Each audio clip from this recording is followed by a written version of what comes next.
Okay, Joe McConnell. How are you, buddy? We're rolling. Doing great.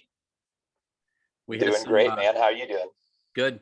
Had some technical issues, but that's with every guest. Trust me. Dude, it was probably on my end.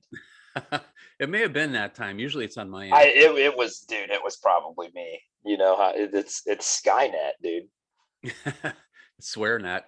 You familiar with They're out to they're out to get us. Remember back in the early days though, where it was all just E-bombs world? Oh yeah. I remember getting kicked out of the public library for just hanging out on E-bombs world. All the time. The librarian was like this Mennonite chick. She was so mad about it. When they were trying to look up pictures of like the suicide photos of Kurt Cobain and stuff, and she's like, "What are you kids doing?" I'm like, "Nothing. Leave us alone." We're just creepy kids, dude. Nobody else had internet. That was the only place you could get it. The only place you could get it. Yep. Yeah. Yeah, I'm so old that my high school didn't have a computer, any computer, when I graduated. Oh no. No. Like tablets or maybe papyrus. I'm not sure. We had the apples that had the like multicolored backs on them. Yeah. So then you always go into lab. You're going to do like computer lab, and you're like, I got to make sure I get the right color apple, man. And you'd have to sit next to Mandy. I sat next to Mandy, and Mandy was so fast at typing. She probably grew up to be one of those chicks in a courtroom. Like, oh yeah, stenographer. Keeping up. I was like, that's how I still am. It would take me 3 minutes to type in E-bombs world. And that was all I ever did on the internet. And then like, at least at the library, we didn't have to worry about somebody calling. Once we finally got it at home, it was like I was playing Oregon Trail. Mm-hmm. Or trying to maybe watch some kind of crazy like music video, but it would take all day to download. Yes. And then grandma would call. It'd be like 97% downloaded, and grandma would call for absolutely nothing, and you got to start over.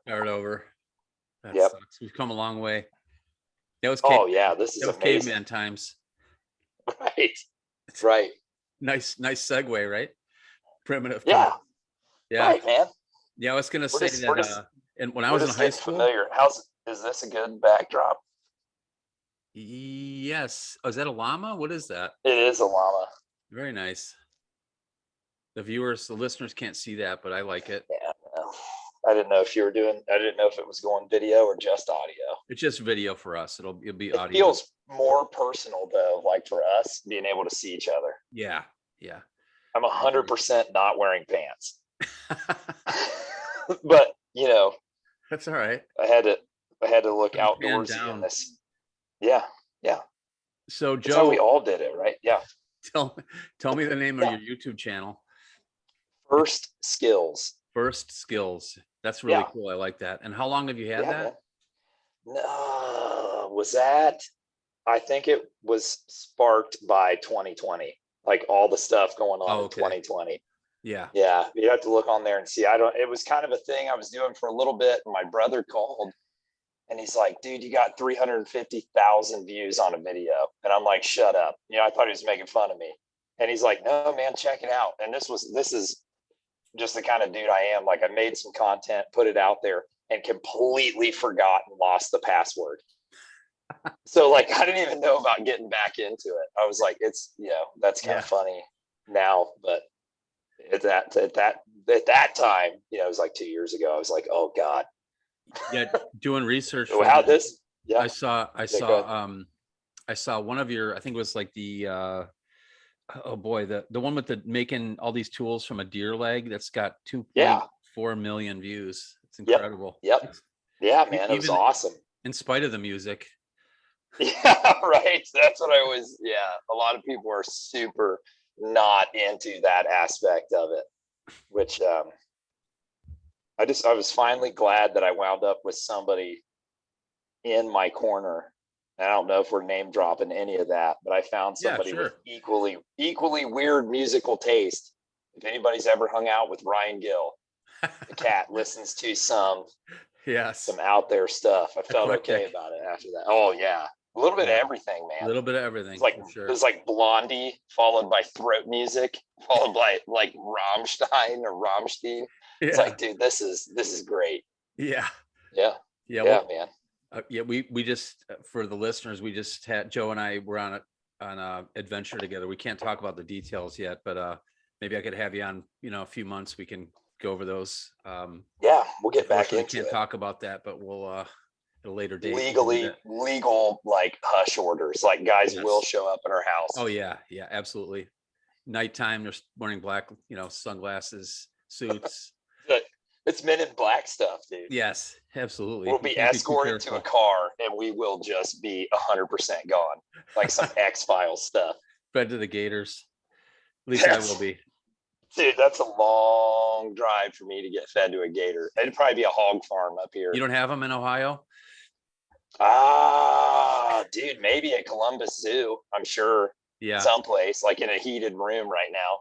So It's like laying on a heat mat. You're in Ohio now, right? That's your Yes. home state. Yep. You want to just tell us a little bit about yourself, what you do? We've discussed your channel a little bit, but you can focus on that. We got into that. Yeah. Yeah. I mean, what do you want to dive into? What direction do you want to take with it? Well, when did you get into? This is my first podcast. So were you from a hunting background, like family wise? Yep. Or okay. Absolutely. So you started real young then. Yeah. I mean, everybody growing up, I would say probably the age you hit like 12 and you get your first shotgun. And before that point, I had an uncle, so my mom's brother. He would rabbit hunt with beagles, and he also ran coon dogs. And so when we were kids, we would tag along. And then once you got like, 12 or 13, then you got to start carrying a gun also. It's pretty fun. Was it a single shot, or do you remember what it was? Yeah, the first gun. Got a good story. Oh, dude, if he listens to it, he's gonna get mad because he's so different now. As a kid, this was a wild crew up here, man. And like, so the first gun that I ever got, I went out there to my uncle's. We went on a rabbit hunt, and he gave me this single shot 16 gauge. Oh, nice. We're hanging out. We're like, yeah, man, this is great. Whatever. Well, a couple days later, where I'm back home, and he stops by my parents, and he's like, "Where's that gun at?" And I'm like, "What?" I thought like, dude, I've achieved manhood, right? Like I've crossed the mountain, like I have a gun. I just assumed I was allowed to take it home. It was the first time I was allowed to carry a gun on a rabbit hunt with him. And he's like, well, no, man, I need that back. And I was like, yeah. So the first gun I ever got, it's like a gift, like you're initiated, man. It got taken back like 2 days later, which was, he was just in a zone, You need to go on a quest for that gun. You need to find it. Yeah. It may still be around. Like a couple years later, somebody took a trash barrel, like he had a burn barrel, and they threw it through his bathroom window and climbed in and stole like every gun in his house. Oh no! So it's probably gone. It was crazy, dude. Those were the crazy days. Man, oh man. Yeah, my first shotgun was a 16 gauge 870 Wingmaster that I bought from a friend that didn't know any better for $90. And he got. Were you still friends when he found out? Just did he ever know? Marginally, yeah. No, he knew. He's like, dude, you straight up took him on that. Pretty much, yeah. I still have that gun. I love it. That's a great gun. It's got no bluing on it. It's got no bluing. Oh man, stock is like as basic as it gets, but I've killed a lot of deer and turkeys with it. Yeah, right. So the archery bug. Yeah. When did you get into that? That sparked. So the neighbor guy was a preacher at a church that we went to, and he shot a compound, and his son started getting into shooting a compound, and I didn't have anything. And I'm like, let me try that. So we would, take a box, like a cardboard box, and just stuff it with like his sister's clothes or like whatever we could get a hold of, and duct tape it up, and we'd roll it around the backyard and shoot at it. So trying to think of the order of things. There was a lot of things that happened then. Like at one point in time, my parents bought me a Martin stick. Like the stick is what Yeah, I the remember name of those. that bow was called. It Yeah. was like 55 pounds. And I started shooting that. And I just shot like aluminums from Walmart through it. And I didn't know anything about like feather vanes or anything. And it was a mess.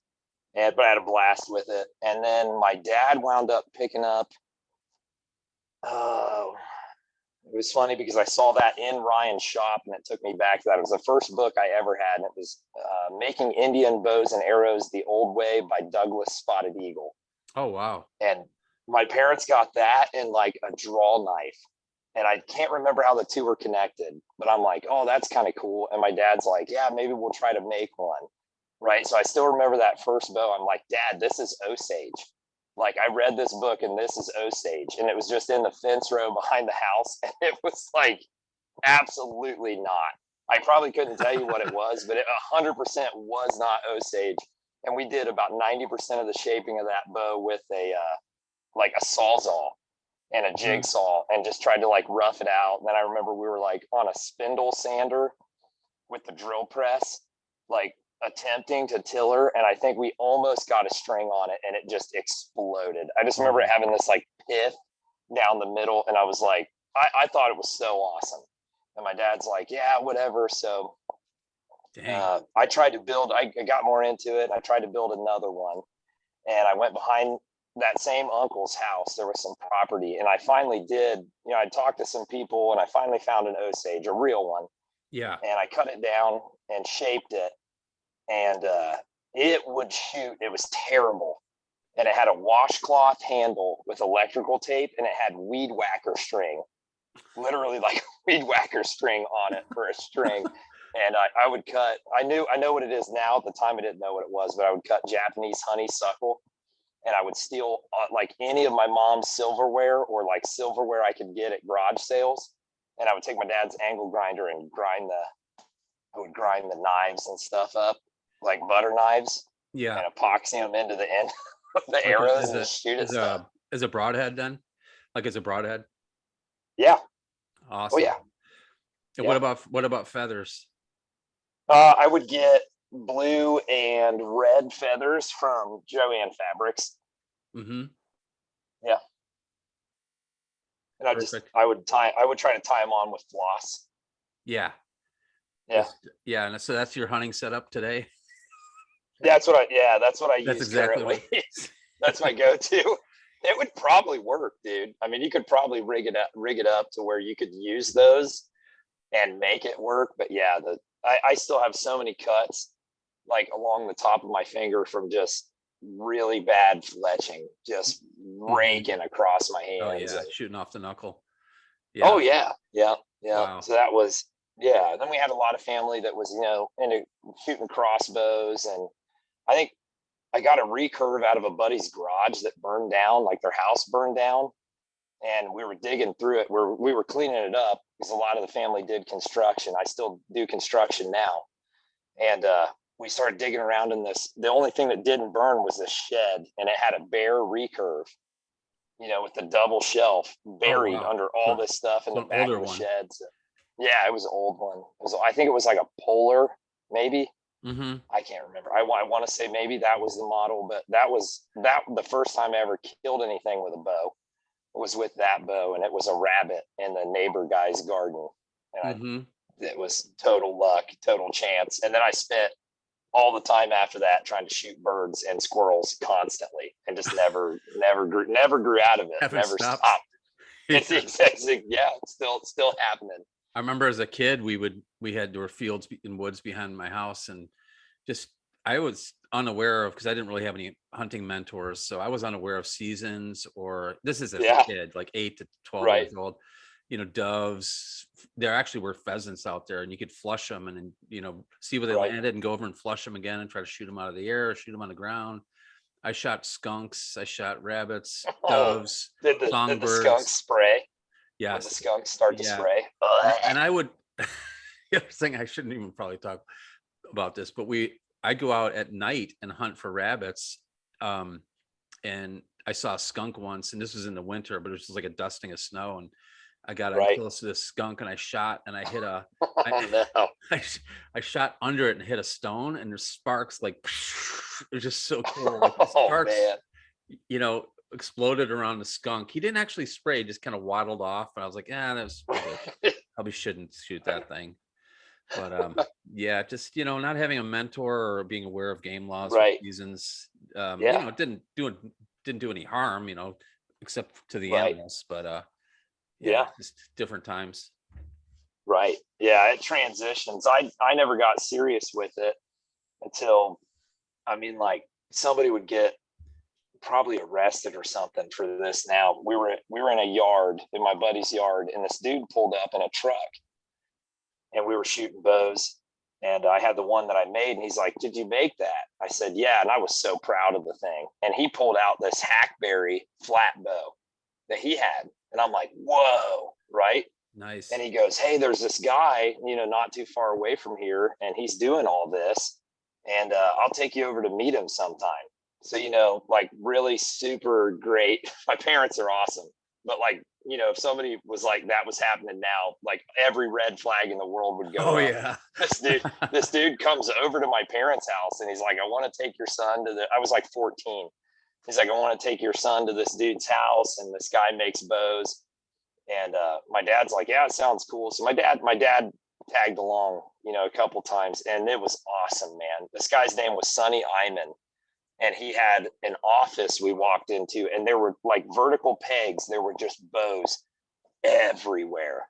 The dude made flat bows. He was friends with Dean Torges, and so like some people that are into it will recognize that name. Oh yeah. Dean's written a couple books, and he's definitely been around. This dude that I learned from palled around with him quite a bit. And Dean, back in that day, used to come to some of like the Ohio Society of Traditional Archers stuff. I used to travel around to a lot of that and do a lot of those shoots. But yeah, that was getting into it. That dude had a shop in his basement, and I would go over and, I was a total goofball. And I took like pictures I would print off of bows from Lord of the Rings. And I'd be like, "This is what I want to build." And he would be like, "That's a movie prop," right? The guy was like 74. And this was like, this is like maybe 2000. And I don't even know. I'd have to do the math. But he's like, "Yeah, Lord of the Rings had just come out, whatever year that was." And he's like, "That's nonsense." Right. And I'm like, "No, dude, I want to deer hunt with some Lord of the Rings bows." Yes. That's burst your bubble. That's nonsense. Yeah, he did. Like I got so into it at one point in time. I was in Indianapolis at the Lord of the Rings Traveling Museum, and they had a bunch of the props and stuff. Dude, the bows were cool, man. Like Yeah, I think it really did pull a lot of people into it. And a lot of it was like for sure. fantasy. But I think it's kind of neat because that does it for a lot of people, right? Like I think I wanted to start doing some of that probably because I watched Dances with Wolves so many times. Hmm. Right. Yeah. And Robin Hood, like Kevin Costner's Robin Hood and stuff like that. And I think there was a ton of people that got into it with Lord of the Rings. Then there was a lot of people that got into it with like Hunger Games, Hunger Games, right? especially. Yeah. Yeah, like just a ton of people just falling into the archery. But I think anything that pulls people into archery is great. Yes. Yeah, I absolutely. think it's all good. Yeah, Yep, I I'm a agree. sucker for the old Howard Hill stuff. I think Howard Hill's amazing. Yeah, you see those videos, and thank God they're preserved, most Oh, I majority of know. them. But Right. and of course his books too. And he actually had a shop in Miami, one of his first bow shops Okay.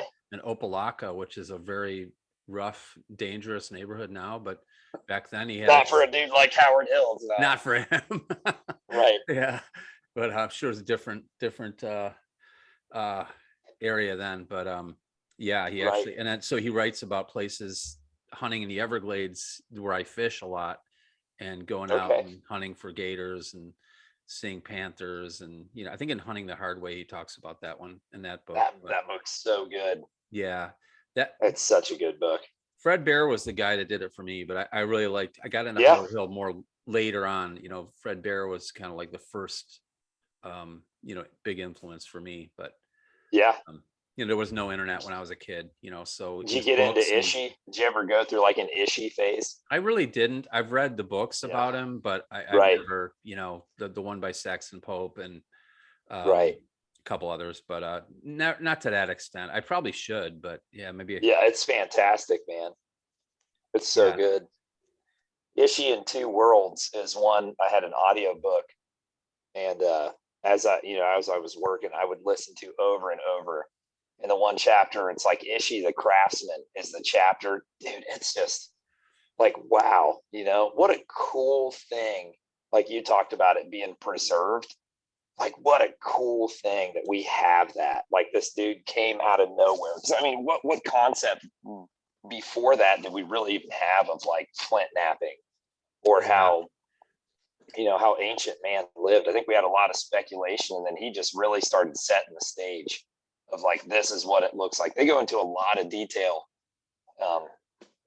in that book, especially of his flint napping techniques. It's like, wow, it's a great one to get. Even if you just skip ahead to that, like if you're not that interested in the rest of what he does, that chapter makes the book worth it. Yeah. And it's, because I teach school and the young kids and they don't understand time, Right. Ishi came out, was it like 1912 or something like that? So like, that's like yesterday in historical, Right. in this Yeah. grand scheme of things.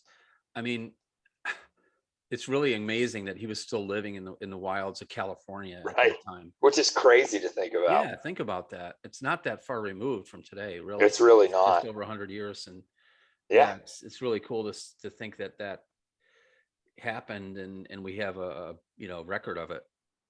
Yeah. A lot of his points were like made out of glass from people's trash piles. Wow. That should be an inspiration to anybody wanting to get into flint napping. That dude napped obsidian and stuff really well, is what he preferred, but he had little points that were made out of like, blue glass and stuff. Coke I'm like, bottles. they Bottled just Coke use bottles. anything they could find, man. Yeah. For the time, for that time period, especially because he was on the run. They go into that a lot in the book, but yeah, they spent a long period of just hiding out and trying not to be found. And then, yeah, it's great. Anybody who's listening, man, if you haven't read it, you got to get into it. And let's say the title again. Between Two That Worlds. book is Ishi in Two Worlds. That's a great one. I'm going to order that. I haven't read it. I've heard of it, but I haven't read that one. You'll love it, man. Yeah. You're going to love it. Very cool. My sister, I don't know if I told you this. My sister's, she's a law professor, but she teaches a course or a couple courses on Native American law. So she's really, like, my whole life, she's been fascinated by Native Americans. And my mom's family's from Oklahoma. We always assumed we had some Native American blood. It turns out we don't. We haven't, at least through DNA, we haven't found it yet. 97%. 97%. That's right. 3% Native American. Yes. Right. Yeah. It should be probably less than that. But yeah, but she's actually been cited. Some of her writings on Native American in US law were cited by the Supreme Court more than once. Right.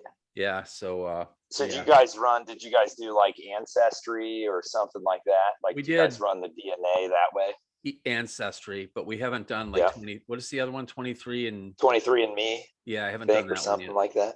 Yeah. We did Ancestry, and it was so weird because like my mom's side did it, and we had the longest, they're all from Tennessee, and we had the longest like verbal history of a connection, to Native Americans. And we always heard that. And then we even had like, my Aunt Donna had records and had books of like, okay, this woman came from North Carolina. She's in India. We have all these like pictures and stuff that people talked about. And we did, my wife and I were like, we're going to go do Ancestry. We're going to do that. We did it. It's so crazy, man. Cause I heard all that on my mom's side, right? I literally have a Mick last name. And I came back like, what was the joke when we were down? Like 97%, it wasn't 97%, but it's like 80% German. Uh-huh.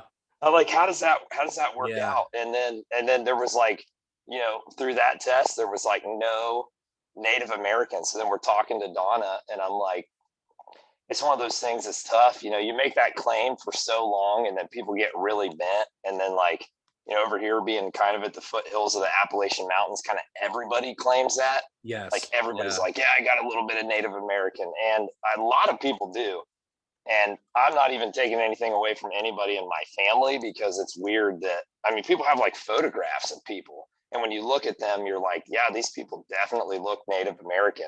And they have their own genealogy and stuff that they've written down and kept record of. And you're like, yeah, but we ran the DNA. And like, I mean, honestly, Aunt Donna doesn't give a shit. Like Aunt Donna has scrapbooks and your DNA can take a hike. Yeah. That's what's Yeah, great really. about like, yeah, like her as a person. She's like, whatever, that's great. You know, here's our pictures from forever back when. I'm like, cool. Yeah. And you know, we're not Yeah. there yet in terms of I mean, we're just scratching the surface in terms of the research with the, you know, genetic stuff. So That's what I kind of wondered too. I mean, that's a deep rabbit hole. People yeah. get into the, you know, all the separate migrations and things like that, as far as like if it's what were they talking about? Oh man. Like all the Asiatic, like the connection between, you know, Asian people, that migration across there into like assimilating into like plains Hmm. tribes. And they talked about like possible more like Western European influence in coming through and maybe making up some of the northeastern Native American tribes. That's not something I know a ton about, but like I've listened to some audiobooks and stuff about that. I find it fascinating that Yeah. they start really looking at like what would that be, like transatlantic voyages, Yeah. Hmm. and the possibility of that, and the possibility that not everything was from one migration. So that kind of changes things with DNA as well, big time. That would. And Yeah. you look at you know, Yeah. My a wife lot of had her, people, her father's from Colombia and her mother's from Cuba, you know, just a right, couple generations removed from Spain. But right. I assume on her dad's side, like she did the DNA thing and she came back like 27 or 28% Native American. That's awesome. Yeah, but it's not just from South America, you know, where Colombia is, but it's also Central Right, and North America. Explain that one. right. It gets wild, man, how all Yeah. that's divided So up three too. Then you've different, got all that, yeah, it's all over the regions. place. That's what Yeah. it had to have just been multiple migrations. Like when you look at just how vastly different some of the cultures are, and also the languages, you know, they're so different. And then the artifacts that they find, it's like all the Clovis stuff that Hmm. they're finding, and then they're like, okay, this was only happening like in France and part of North America, like around the same time. You're like, dude, does that sum up like a transatlantic voyage? I don't know. I'm not an Yes. archaeologist. I'm a dude who sands floors and listens to audiobooks, and that is a YouTube channel with 1 million hits. Like that was totally by chance. But yeah, I love this stuff. I find it all fascinating. I don't know if I'm qualified to go in depth on anything. Yeah, You I know, know that I'm still not it's fun. We're having qualified a to. blast. So strictly Yeah, well, so you're not, I those know rock. you're not Yeah. strictly primitive because you do hunt with guns, and I think you just recently get a deer? Was that, Yeah. yes, when was Abs- that? Yesterday? like just a cut. I literally finished grinding it. Yeah, here today. Um, I got that. It wasn't yesterday. It was Sunday. Yeah, I shot it Sunday, so it's Tuesday. So 2 days ago, not yesterday, the day before. Yep, I shot What? that with a cap lock, a 50 caliber cap lock. Nice. Is that on property? Was that on public land or your own land, or where did you get that deer? That deer was taken on family land. My in-laws have 10 acres, um, probably 10, 15 minutes from where I live. Nice. So I shot two. I shot two there this year. I shot one. Um, I did not bow hunt that property. I actually didn't bow hunt the rut very hard this year. There was a lot of other stuff going on, a lot of build stuff going on. As far as me looking at my own kit and adjusting a lot of my own stuff. But shot, that's my dog's going crazy. I shot one with a, okay. We got interference. How hard do you have to edit that kind of stuff? No worries. That's okay. Oh, but I shot one with a single shot 20 gauge during our gun season here. And then I shot, I shot the other one a couple days ago. Our muzzle loader is at the end, which is kind of weird. Like our black powder is after everything. Oh, wow. As if it's not hard enough, stick it at the end. You're right. Right. And it used to be, well, we're not allowed to hunt with anything neck down. Right. Oh. So we can't hunt with any neck down cartridges. So guys use, they use straight wall cartridges, like, 450 Bushmaster is really super popular here. And then within the last couple of years, like the 350 Legend. Yep. Is big. A lot of guys are shooting that. I have a 45-70 lever action. I've never killed a deer with it. I probably had it for like 4 years. Mm-hmm. I've taken it deer hunting one time. That's a cool gun. Somebody's like, it's a great gun. And somebody's like, why the single shot 20 gauge? I'm like, it's there and it's cheap to shoot. And I shoot it a lot. 45-70 is like $2 a shot, man. It's a great gun. It absolutely does it. I don't have anything against it. I just, I own one, but I don't use it all the time. I think you just grow up in a culture, that's where I was. Everybody shotgun hunted because that's what was legal. You could muzzle loader hunt during gun season, but very few people did, just because of the maintenance of the weapon, and not that many people put that much time into it. So almost like everybody I knew growing up hunted with a 12 gauge shotgun. Same here in Western. And so now most of the time I still love to hunt with a 20 gauge shotgun. I would love to hunt, and that will be down the road before long. I would love to hunt with a 20 gauge flintlock. Very cool. Yeah. Yeah, which would be cool. I think the smoothbore flintlock thing, not something I'm into, and it's not that, I don't do that I wouldn't enjoy. It's just, something like nobody I knew growing up had a flintlock. People had cap locks. That's because none of the inline stuff was around yet. And now, like, everybody that black powder hunts that I know hunts with like the inline stuff, 209 primers and Pyrodex. And, yeah. I don't. So people I have no interest in that. I'd rather just use a, high power, I have a 25-06. Sometimes I'll use in North Carolina. Right. But if you're gonna go with I'm not knocking it. I just think I like the tradition of a cap lock and eventually flintlock. Yeah.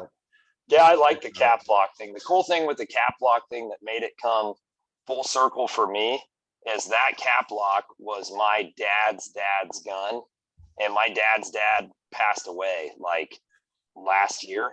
And so that gun was my inheritance. So like I'm out there, I had my grandpa's shooting bag, my grandpa's powder flask, my grandpa's ball starter, everything. So wow. To me, it was like a bigger thing. It didn't really matter that I shot a button buck, right? To me, it was just cool that it was literally the last day I was going to be able to hunt. Regular work was getting ready to start back up. We had a lot of other stuff going on. We're like tearing drop ceiling tiles out of our basement. And I'm like, you know what? There's a ball already loaded in that gun from the day before. I didn't discharge it. I took the cap off, drove it home. I'm just gonna go out. And the wind was completely opposite from what I'm used to, but it just felt right, And it went well. I got one. Did you? Were you sitting in a spot, or were you walking, or what? Yeah. So most of the time, So I will walk in, and I know that area pretty well. So the day before I hunted, and I could tell it was a deer coming in behind me. I couldn't get turned around. And I had the wind right in my face, and I thought, it's not a huge piece of property. And I just kept thinking, there's no way this deer is coming in behind me. The house is like right there, right? Yeah. And there's like a path that I come in on. I'm like, there's no way the deer is walking that path. Well, sure enough, it was. So I just got lucky that, when I went out Sunday, the wind was going the exact opposite direction. So I came in from the road instead of from the house. And it's a ridge, like a little ridge there. I just walked in on the bottom side and sat against the tree.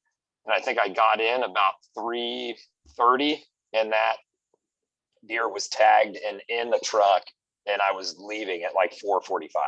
Oh my gosh. which was awesome. Like Perfect. that never happens. Most of the time you sit out here and you freeze and you Yeah. watch them at a distance. That it just kind of starts to apply like when you bow hunt a lot, which is what I love. I love to bow hunt. I don't mind gun hunting at all.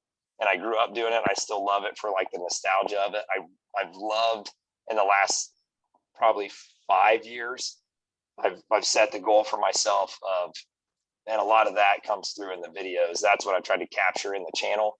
Like I'm gonna go full abo. Like I'm gonna make an axe and cut a tree down and go the whole 9 yards. And then that kicked off the whole thing with all the hunt primitive stuff and meeting Ryan Gill and getting connected with a lot of other people that like that. But that was not something that I really like grew up with a lot. You know, even the dude that I learned from, he killed several deer with stone points. We knew a napper who was really good, but I think most of the deer he killed with cedar arrows and bear razor heads. Mm-hmm. Out of a self bow, and he did it every year, which was awesome. Very cool. And then so the whole it's great going like full abo, as you put it, like when did that start? Like how long ago, give or take? That for me to really start dabbling in it was, oh man, it's probably been 5 years, 6 years. Mm-hmm. Maybe more. I don't know. I always played around with the idea of like, because I built several bows, I'm like, how cool would it be to build a bow with like stone tools? And I, when I was wrapping that up in my mind, I'm like, is that something that's even really like achievable? Mm-hmm. And then you meet somebody like Ryan Gill and start bouncing ideas, and you're like, oh yeah, it absolutely is. And that dude's just so knowledgeable about what people used and what time period, and he's awesome. And do you personally focus on a specific region of primitive culture, or is it a bit of both, a bit of different things, or how does that work for you? A lot of that started first. It was like whatever I had access to, and so I've built everything. The style of bow that I was taught, like that I cut my teeth on, is I guess what you just call a flat bow. Mm-hmm. And so the bow that I was learned, on was 60 to maybe 70 inches long. Probably 66 was the average. It had a static handle. The limb was about 2 inches wide, and it would hold that the whole way until 10 inches from the tip. And then you would taper it down to a 1/2 inch tip. And then, we'd cut nocks into it with like a chainsaw file. Mm-hmm. That was the bow that I was taught, right? Like I was taught, if you're going to hunt, this is like the type of bow you're going to hunt with. I don't know what you would classify that as other than just like a flat bow. The first bow I ever built was hackberry. And I messed around with, trying to find Osage and trying to work that some. And then the longer it went for me, it was just whatever I had access to. Like if somebody's like, yeah, you can cut a hickory, I'd go cut that. And I would spend a lot of time in like every book I could get a hold of. Encyclopedia of Native American Bows and Arrows was huge. Especially for me being I'm kind of at a crossroads, like Northeast, Midwest. I'm kind of in a weird, like right at that line in between, a little bit. So I get a little bit of everybody, a little bit of influence from all of that. And then growing up with books like The Frontiersman, I absolutely loved Shawnee culture stuff. Mm-hmm. And reading about that and trying to discover that. And then, obviously it's further south of me, but like the Cherokee, I really love a lot of that. And so that in the last several years has pushed me kind of into what I've been doing with black locust. I've been down the black locust rabbit hole hard for probably that's got to be at least 4 years. Is that readily available there then, Joe? Where I'm at, that's probably the most. It's a safer, well, yes and no. And I mean, I made a video about that too. Yeah, but it's probably a safer bet than Osage, only because the Osage, it is here and you can get it. It's mostly in fence rows, because there's so much corn here. Yeah. There's so much corn and beans and farmland, and we don't have as much cattle. It's like that's what I've been kind of blown away about going down into Florida and stuff. I'm like, man, there's a lot of cattle down here. Lots. Yeah. It's one of the biggest A cattle lot. states. Yep. But For yeah, sure. we black locust is kind of a go-to, but then you run the gamble, especially going avo.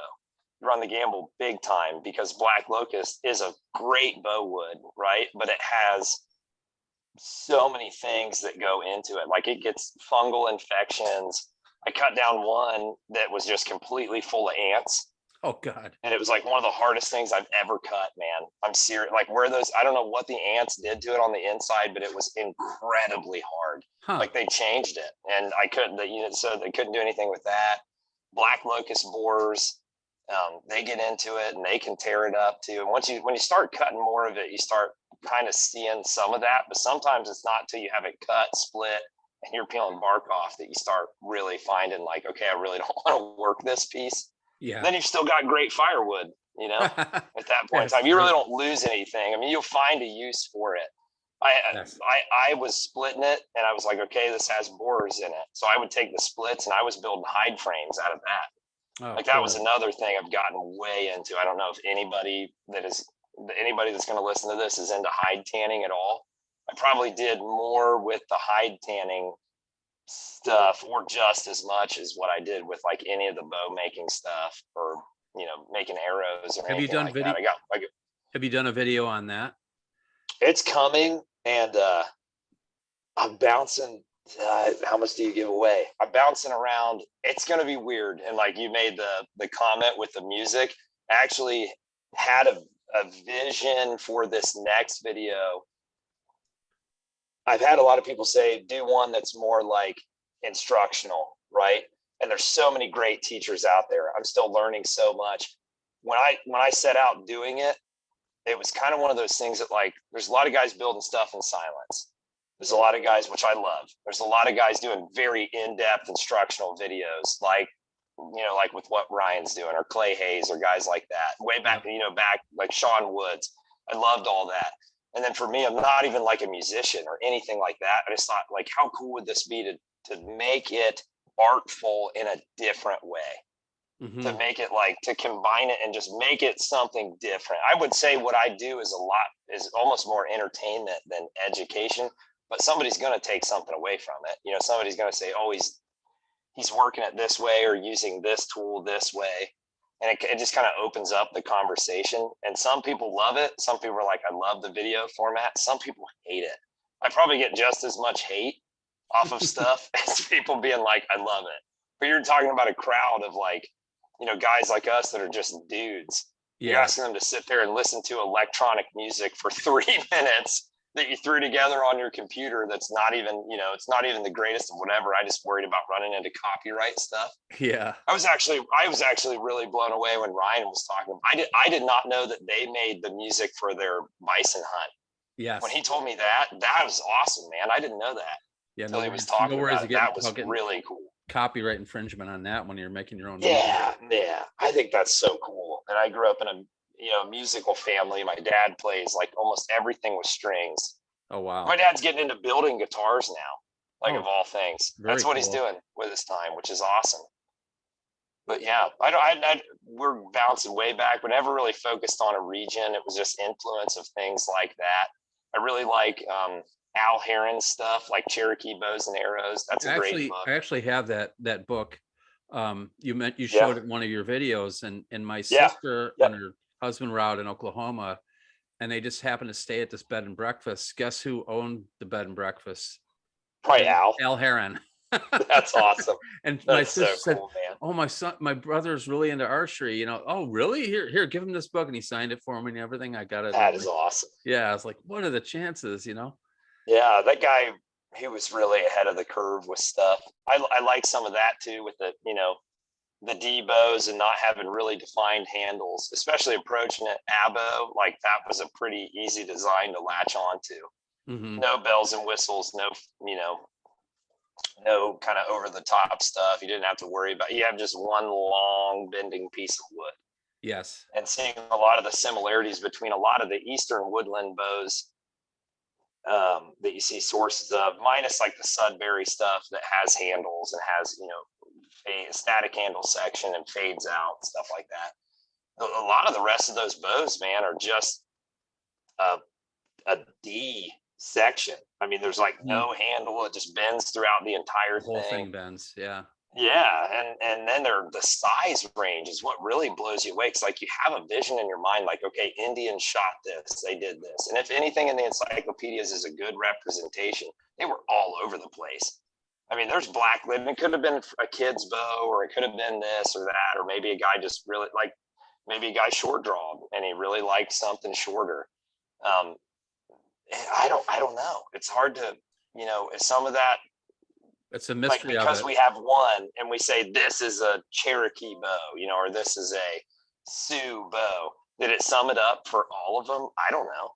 Yeah. I who find that knows? fascinating that culturally they had so much diversity, and you probably even had it like these guys had to have been aware of some of the technology of other things, like because there was so much trade going on. I mean, how could they not? How could somebody not be exposed to some of the vastly different other stuff like bit tab tips and even like sinew backing?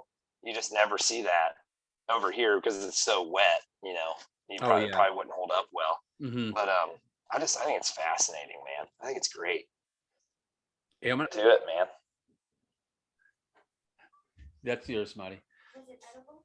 Yeah, it's really good actually. We're talking about dinner. She made a pork tenderloin. Oh, nice. She even butchered the hog and everything. It was. You guys just enjoy the limelight while you can, because once I get my pig. Oh yeah, she's wanting to go on a pig hunt, with Oh, herself. that'd be awesome, dude. Yeah. I'll film her hunting. That'll get a lot more views. I gotta come back. I gotta come back down that way and do that sometime. I keep being like in my heart, like, man, I wish they were up here, but I don't. But I do, but I don't. I think it's a double-edged sword because I'd have something to hunt all the time. Yeah, year round. Like, dude, they would tear it up. They would There's ruin so much ag. I don't know what the farmers cornfields. would do. They would destroy the They cornfields. would destroy everything. Yeah. I don't know what the farmers would do, man. It'd be an all-out war on them, I'm sure. It would be insane. We'd have like helicopters. You can't control them. I mean, you can control them a little bit, but you can't get rid of them. You can't. I just can't believe they haven't. There's so much food up here, and like people talk about them every now and then. There was a dude that shot one during muzzleloader in the county over from where I'm at, but we also have stockyards and stuff like big hog, and they get out of that kind of stuff. Oh, sure. Or like, they'll just get out of operations like that and go feral like immediately, really quick. Yeah. And so we have that, but as far as them like coming north, I don't know. Guys say that they see them, and we hunt. Here we talk about the topic to make everybody mad, right? It's legal up here now to hunt over bait. So myself included, don't really care. I mean, I'm open to if we go into, but man, people that don't hunt get real butthurt about this. Yeah. I hunt over corn. I have no problem putting corn down and hunting over it, because if I don't, there's so much food here, and people are like, oh, learn the land and learn when the acorns are dropped. Dude, there's so much food for them up here in September. The stuff's not being run off till October. It's like early bow season starts. If you want to get in and get something smacked, you're hunting over bait. Yeah. Or you're hunting over a salt block, or and if some you people don't, are really like, oh, it's not primitive hunting. I'm like, so the indigenous people that lived here didn't grow corn. People are like, yeah, of course they did. I'm like, they didn't store corn. They're like, of course they did. I'm like, so you really don't think that they didn't put any of it out there and shoot deer off of it? You're crazy. Of course they did. Yeah. They had to have. I mean, why would you not? And so many people, oh, it's not sporting and it's not ethical. I'm like, dude, if you build a bow, or even with a recurve, anything, even within shotgun range, man. I mean, you're talking. Yeah. Almost all the hunting I've done my entire life has been within 50 yards. Yeah, me too. With a shotgun or a muzzle loader or anything else. I mean, it's almost all happened within 50 yards. And to get a deer to care, if it's like, oh, I'm kind of spooked by you, I'm just going to stand out here in the beans, and it will never come close to you. I mean, they're super skittish, man. You know, they're especially older does. They're just like the weariest thing ever. The other thing too with the baiting is, if in states where you can do it, if you don't do it, guess where all the deer are? They're on the next property of the guy that is baiting. That's what I was running into now. Like Yeah. the one I just shot Sunday, I'm like, it's kind of weird, man. Yeah, that it seemed like the way that they are moving through that, because I've been married now for 13 years. I've been on and off. They've lived in that house the entire time. I've hunted it some years harder, some years not as much. There's 30 acres that connects to it. So it's like 40 acres of woods right there. Well, the neighbor dude put a deer feeder out.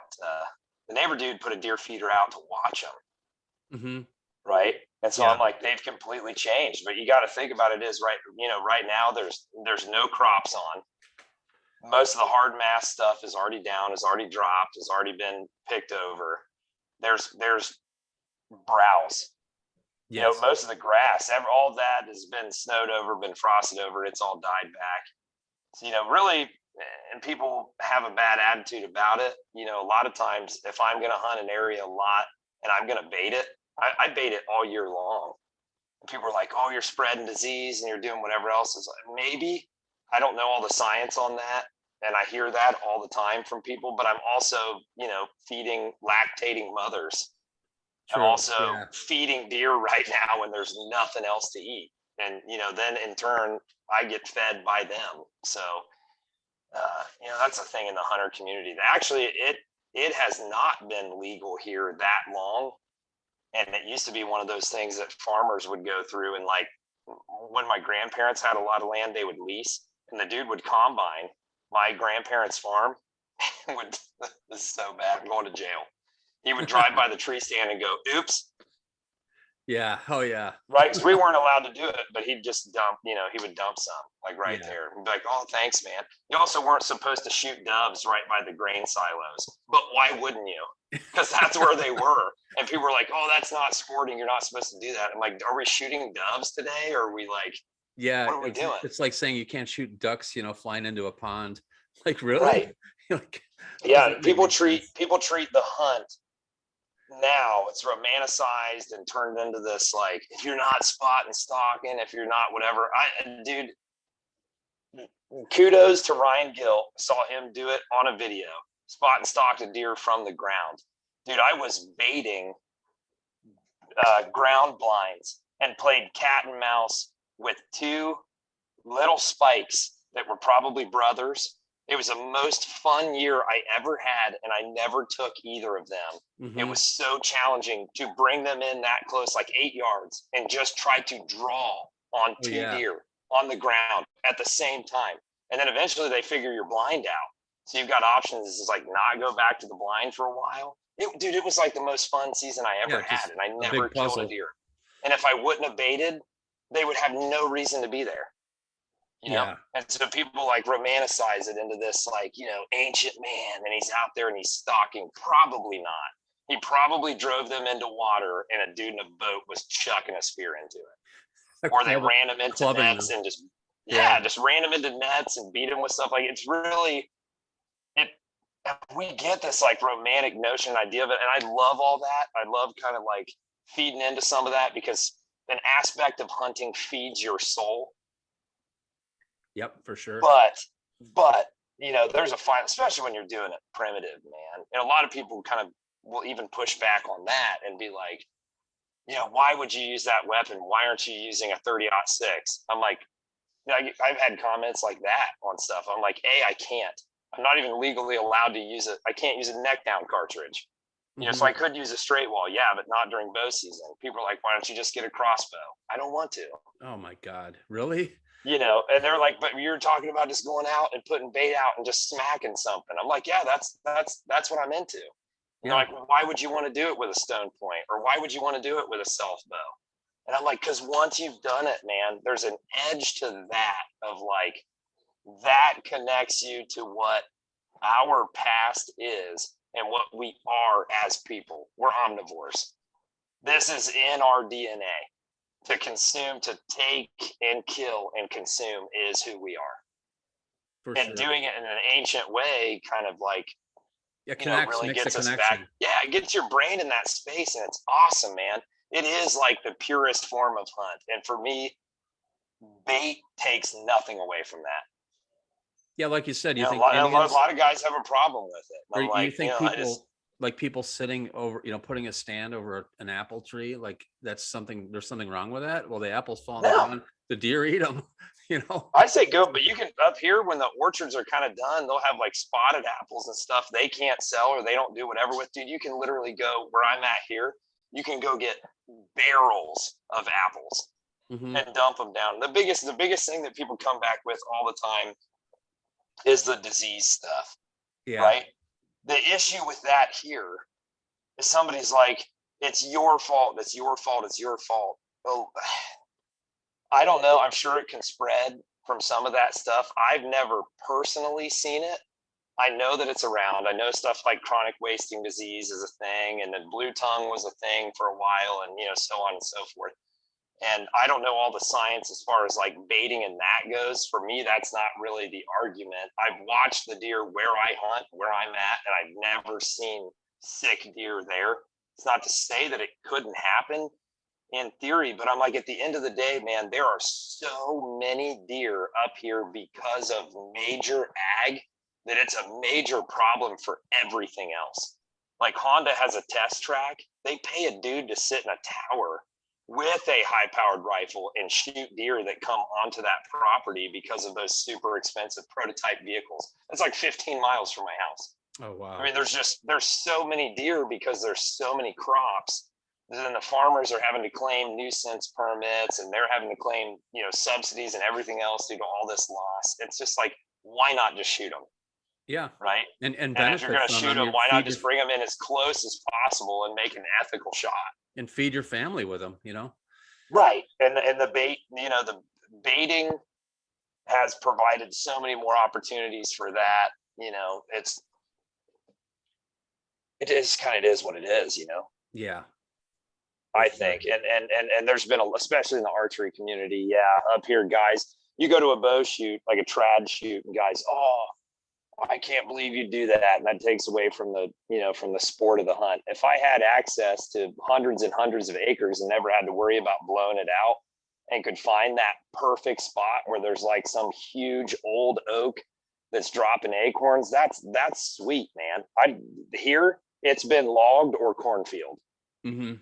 Yeah, it's been plowed down or burned down or something at some point, you know, to make way for ag, which I've got no problem with major ag. We just have to learn now how we're hunting and trying to hunt in conjunction with that. And a lot of, you know, the hunting community doesn't get it. The non-hunting community, sorry, they think we're just barbarians. You just have to be I'm really sure careful approaching, especially being like, I'm going to shoot them with this. Oh, that's barbaric. I'm I sure don't that think the so. majority of people that don't know hunters just lump it all Yeah. together. It's all the same. Yeah, it's know. incredibly efficient. Guys who put time into bows really put time into bow hunting. Oh yeah, for You know, sure. I've seen some really botched stuff. Probably the most botched, crazy, inhumane hunting I've ever seen was the hunting that I saw growing up where it was big shotgun drives. Oh yeah. And everybody's a deer hunter for that 5-day week. And we still got deer and we still got deer down. And, you know, deer would run through the drive line and get shot like 4 times. Oh It yeah. was still hunting, you know, it just, Mhm. it was what it was. And you're putting meat on the table and it's Yeah, just a totally different experience. I used to teach school out in Iowa. I lived there for 4 years, and in a rural community, I taught out there, and I had a student, a middle schooler, his first deer season. They do these big deer drives in Iowa. It's a big thing. Right. And he shot 5 deer. He was at head of this draw. Just deer kept coming Yeah. and coming. He shot 5 of them. I was like, yeah, it's cool, like, but you just ruined the kid's hunting career on the first day he's ever hunted in a way. Right. You know what I Right. mean? He's never gonna That was it appreciate right it. out of the gate. Right out of the Yeah. gate, 5 deer down, like Yeah. 2 bucks and 3 does. Just, okay, here comes another one. Boom. I'm sure he missed a bunch too, probably 25 Right. deer ran by the kid. And it's just like, Oh yeah. not that I just, if he had shot 1, yeah, he's hooked for life. 5, he probably doesn't even hunt anymore. You know what I mean? It's just a different culture. The neighbor kid I went through, was talking about the guy who was shooting the compound. way earlier in the podcast, his son and I were the same age. He's my next door neighbor kid. And we went through hunter safety together, did like a lot of stuff together. We went through hunter safety, man. And our first year going out shotgun hunting, it was one of the first drives we did. I was so stoked. I'm like, I'm going to shoot a deer. I'm going to shoot a deer. You know, we do this big drive. We hear the guns going off at the top of the hill. And I'm like, dude, I know he's up there. I know he's up there with his dad. That kid shot a 12-point buck his first year. Whoa. And I don't think he ever hunted again. I mean, he may have, but like we were into it. Like we lived it. You know, Yeah. It was like deer, everything built up to like gun weeks coming, Mhm. you know, like deer season's coming. That dude like kind of did it and was just kind of over it. But I'm like, where do you go from there? Yeah. You're like 13 years old and shoot a 12-point buck, like one of your first times out. I'm like, is that going to be satisfying? I don't know. I didn't take a decent buck until 2005. Mm-hmm. I had a whole like lifetime, you know, Yeah, you of earn it going and you into it. appreciate it more, you know, when you Yeah. have to earn it. Yeah. And that's the thing And about that primitive was hunting and bow fulfilling, hunting. but Yeah, bow hunting in general, you earn the deer. I mean, that one came full circle for me because you were asking like other stuff being into, like the abo thing was something I pushed into hard for the last 4 years. I bow hunted with steel points and stuff for a long time, took several deer and took deer with self bows, things like that. That deer, there's probably a picture, you'd have to dig. I'm sure it's on my Facebook or something somewhere. I'm holding that deer. I worked in a cabinet shop and took a piece of white oak and hickory backed it and built it just like in hunting the hard way. mm-hmm. I took poplar that we had for a drawer. We would rip a bunch of poplar for drawers, and I hand planed those arrows out, fletched them, and I took a 3/8 gas line, right? Put that over like a sleeve on the end of the arrow, and I took a scraper blade and I tried to copy an Ashby head and set it into that and shot it a couple times and went out and hunted with it. We sat the second time I sat. How did you set the point into the, how did you keep the point on? Was it? Okay, so the 3/8 gas line, right? I cut it, and then what I did is I cut a slot in it using a hacksaw, and then I like crimped it down in a vise, right? I crimped it down to like this. It's hard to explain, but I like crimped it down, and then I tried to open that back up slightly, and I took that scraper blade and I drew my pattern out on it. It had the chisel tip, the Tonto type tip, and all that whole 9 yards on it. And I cut that out, you know, using a grinder, and then I single beveled that, and I set it into that gas line to where, you know, the wood is going to taper up into there, but it wasn't too deep. I set it into there, and how I fastened it was I epoxied it, just like straight up 2-part epoxy, and then I drilled through it, and I took a finishing nail and set the finishing nail through it, and then peened it over. I see. And I made a couple of those. And we went out. I've probably got it in the basement somewhere. I have to dig it out. I'll send you a picture of it. I still have it downstairs. It was just straightforward poplar arrow, nothing fancy. I don't even think I spined stuff. I think I was just shooting it. It was like a 3/8 poplar arrow. And I went out. This buck came in, had been rutting super hard, and I'll never forget it. He looked right up at me. He looked back down and kept right on walking, and I just smoked him. The bow was like 48 pounds. Wasn't even a heavy bow, you know, but I smoked him. It went in. I had penetration going. Arrow was in, but it was out both sides. He walked up. I was hunting the edge of we have a lot of old railroads here where the tracks are no longer there. Mm-hmm. He started walking up the side of that and pulled the arrow out. And it was like somebody turned a faucet on, man. Oh my gosh. It was awesome. He straight legged and rolled back down the hill. And I text my buddy and I'm like, I just got one. And he's like, what was it? And I knew what it was. I'm like, I think it's a basket rack. He's like, okay. So he comes up and gets it. It was a 146 on an 8-point. Wow. With a self bow, with a homemade steel broadhead. And so that for me, when I accomplished that, then it was, now I really want to do a stone point. Right. Yeah. And then the journey with that for me turned into meeting Ryan, talking to Ryan a lot. Where did you meet Ryan? Was it Just face through the internet. through the Yeah, internet? talking Yeah. to him through Hunt Primitive Tribe, and then going down and meeting him in person, and meeting you, Yep. meeting Clay, all those guys that were at the gathering, and really getting Jason. to talk to him. And Jason, yeah, Jason is awesome. Keith. Yeah, Let's name everyone. every single person that was there. Yeah, but yeah, we're name dropping big time. Yes. That was an awesome event. I absolutely loved it. Yeah. I learned so much. And what was really cool about getting to know Ryan and getting to talk with Ryan more, and I talked to him on the phone, quite a bit. And then we'll have like a little dry spell here and there, and then we're talking a lot again, depending on the projects we're getting into. Is that for me, it was kind of like picking up where I left off, because a guy that I learned from building bows died the summer I was turning 18. He died of lung cancer. And so that was tough. And I kind of was like, man, once he was gone, I didn't have anybody to kind of like bounce off of, you know what I mean? Yeah. There was nobody else hunting with self bows, like not that you could find. They were around. There was a handful of them, and you'd run into somebody every now and then. But yeah, getting hooked up with Ryan, it kind of like, I would say, filled that void. I don't really know how to put that, but yeah, it was like, oh, dude, this is cool, and it really kind of re-piqued my interest in it. So I had, my early years of being super into it, and I hit about 18 years old, and it was all about whatever else, finding a career. Am I going to college? Am I doing whatever? And then, years later, getting into really watching Ryan's stuff on YouTube, watching Thad Beckham's stuff on YouTube, stuff like that. That's what got me back into wanting to do it. Awesome. Yeah. And then have you thought about or have you filmed any hunts? Have you done any of that? I mean, I saw Yeah, a deer I had a little one of your videos. I was just watching one tonight. Yeah, that was a tease. Yep. Yeah. I put a tease up. So yes and no.